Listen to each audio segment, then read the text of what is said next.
Muling bumisita si Pangulong Ferdinand Marcos Jr. sa Mindanao para kamustahin ang mga naapektuhan ng lindol. Kasabay nito, nagpatawag ang Pangulo ng special session sa Kongreso para talakayin ang karagdagang tulong para sa mga residente.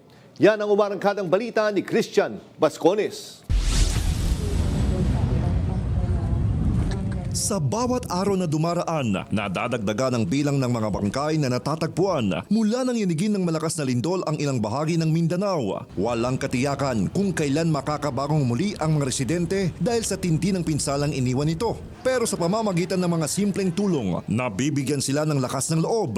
Kaya malaking tulong ang presensya ng mga opisyal para kahit papaano mapanatag sila. Lalo pat muling bumisita si Pangulong Ferdinand Marcos Jr. para kamustahin ang mga residente. Nagpapasalamat din po ako, ma'am, sa serbisyong binibigay ng ating Pangulong BBM po kasi nga pinoprovide lahat sa mga napipiktuhan ng lindol.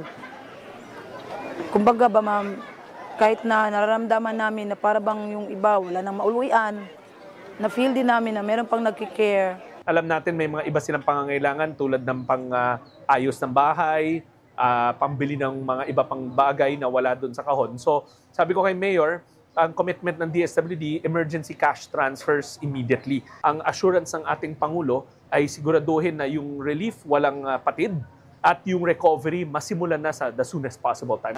Isa rin sa tatalakayin sa ipinatawag ng Pangulo na special session ng Kongreso ang agarang paghahatid ng tulong sa pamilyang apektado ng lindol. Ayon sa Pangulo, hindi humihinto ang pangangailangan ng taumbayan kahit walang sesyon ng Kongreso. Tatalakayin ang mga panukala sa edukasyon, kalusugan at nutrisyon. Kabilang na ang mga nakabinbing appointments sa mahahalagang posisyon sa pamahalaan upang matiyak ang tuloy-tuloy na paghahatid ng serbisyo publiko.